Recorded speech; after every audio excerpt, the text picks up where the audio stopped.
prophecy that like today is supposed to be the rapture that's going viral all over TikTok. In the end, there will be rumors of wars and earthquakes and all these things will happen. This is the crazy part about all this. End of days, all this wars of war. And the end of Matthew 25 is about the sheep and the goats. This almost sounds like some conspiracy that was put together. You know, the reason I say that is I was just in my lifetime. The beautiful part about Matthew, you're talking about Matthew 24, is the end of Matthew 24.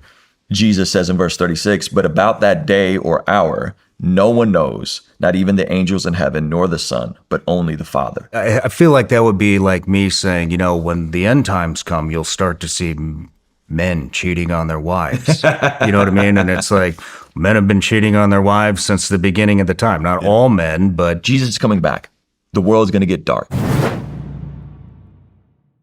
It was Matthew. Okay. It was in Matthew, and I open it up, and it's about the end of the world.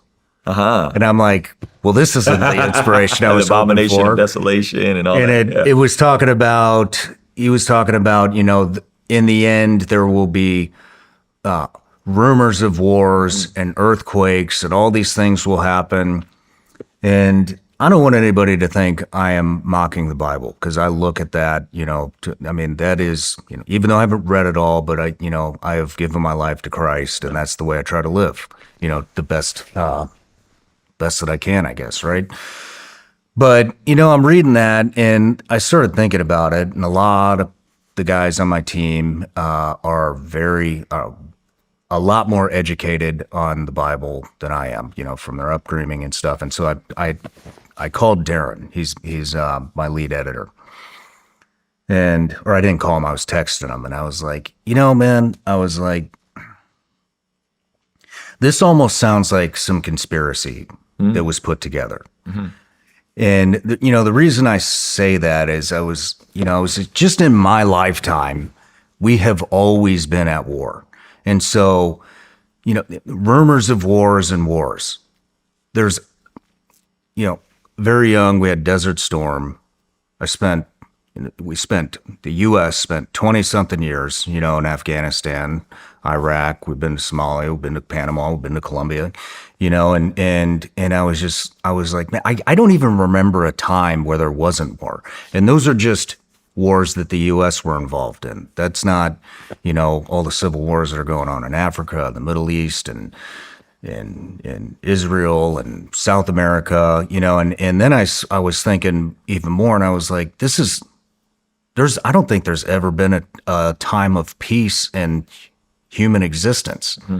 I mean, the Roman Empire, the Persian Empire, Alexander the Great, you know, China. I mean, there's always the Greeks. There's always been war, Civil War, Native Americans. I mean, and so, you know, I kind of thought about that, and I was like, and there's always been earthquakes too, right? There's always been war. There's always been earthquakes. And I was like, well, this is almost like convenient, you know, to say that. Like a good conspiracy theorist would take a pattern and say, when you see these things, this is what it means, and this is what's going to happen. And, you know, I feel like that would be like me saying, you know, when the end times come, you'll start to see men cheating on their wives. You know what I mean? And it's like, men have been cheating on their wives since the beginning of the time. Not all men, but, and so I just want to, you know, I mean, this is fresh in my mind. You're obviously very studied on this stuff. So I just want to get your take on what I'm feeling. Yeah. I mean, I think what you're feeling is the angst that a lot of people are feeling right now. I'm not sure if you know this, but there's an actual conspiracy rumor prophecy that like today is supposed to be the rapture that's going viral all over TikTok. And so there's a ton of people, like the day we're shooting this, I don't know when this is coming out, is that this is going to be, like it's all going to be gone either yesterday or today, right? So that's happening in real time. And I think that that's a real angst that people feel. Wait a minute, the rapture is supposed to happen today? Yeah, like apparently I guess me and you got left behind. Stick, huh? So there's been a long history of people reading and trying to interpret and trying to say what is and isn't supposed to happen and how it's supposed to go down. The beautiful part about Matthew, you're talking about Matthew 24, is the end of Matthew 24. Jesus says in verse 36, but about that day or hour, no one knows, not even the angels in heaven, nor the Son, but only the Father. As it was written in the days of Noah, so it will be at the coming of the Son of Man. And then he goes on to explain craziness and all this insane stuff that's going to be happening. But the beautiful part about everything you're describing is that from here, from that passage of like rumors of wars and all the abomination, all this scary stuff, Jesus then goes into Matthew 25, which is one of my favorite chapters in the Bible. And there's two parables and one story. I'll try to condense it for you because I don't want to get you too in the weeds. But he opens up with the parable of the 10 virgins, the wise and the foolish virgins, waiting for the bridegroom to come back. Jesus is the bridegroom. There's virgins that are wise. They had oil to keep the light on for the bridegroom. And then there's virgins that weren't paying attention and they got left out. So now he's talking about the end of days, and he's giving you a parable, a story with these virgins, and there's a ton of context with the bridegroom and the virgins and all this sort of stuff. So he's like, hey, basically, I can come back whenever. Like, live with the imminency of Jesus as if he's going to come back at any moment, right? Which is yes and amen. But then something interesting happens. From the parable of the virgins, Jesus coming back at any time, right? He goes into the parable of the bags of gold, or the parable of the talents. There's one person he gave 5 talents to, one person he gave 3 talents to, one person he gave 1 talent to. There's a master that's going on a mission. He leaves some money with his servants. The guy who has 5 takes the 5, invests it, doubles up. The guy who has 3 doubles up. The guy who has 1 hides his talent. Right? He's afraid. He's scarce. He doesn't want to engage. And so something interesting is that the guys who doubled up, Jesus says, well done, my good and faithful servant. You've been faithful with little things. Now you'll be faithful with more. Right? And so end of days, Jesus is coming back. It's going to get scary. He goes into stewardship of resources. How are you managing the time, the talent, the treasure, the things I've entrusted you with? Right?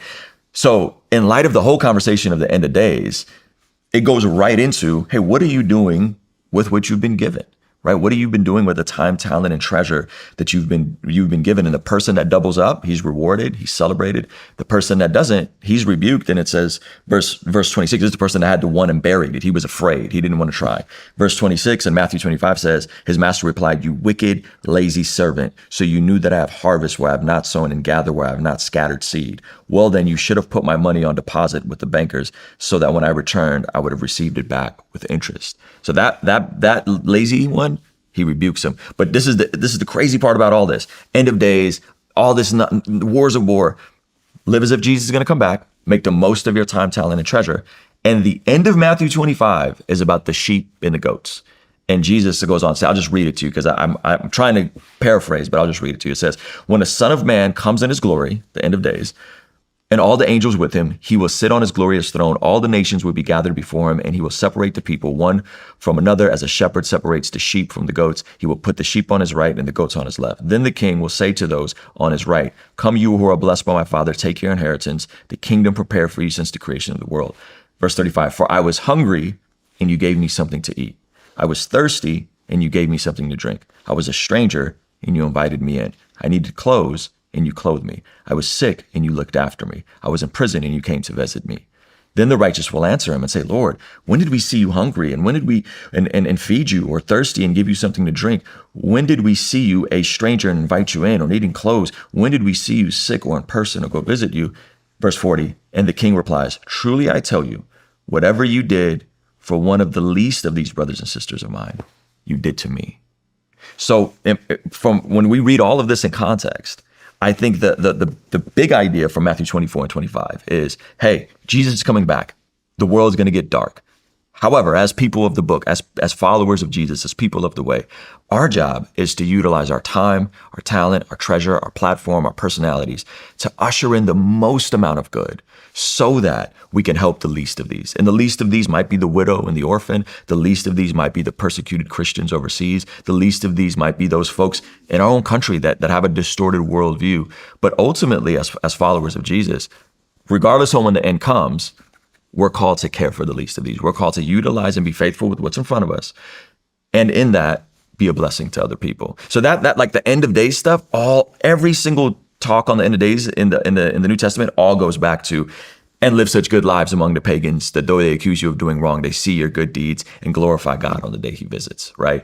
That's the beautiful part about this gospel, this story of God coming in the flesh, living the life we couldn't live, dying to death we should have died on the cross in our place for our sins, and doesn't just give us hell insurance and goes, man, the world's going to go to hell in a handbasket, but I got you in the afterlife. No. He sends and allows us to experience a piece of heaven on earth, to usher in his kingdom. And that's what I love about that entire sequence of events, of Matthew 24 and 25, is it lands at, man, we get to do good. Like, we got good work to do on this side of eternity. No matter where you're watching Sean Ryan Show from, if you get anything out of this, please like, comment, subscribe, and most importantly, share this everywhere you possibly can. And if you're feeling extra generous, please leave us a review on Apple and Spotify podcasts.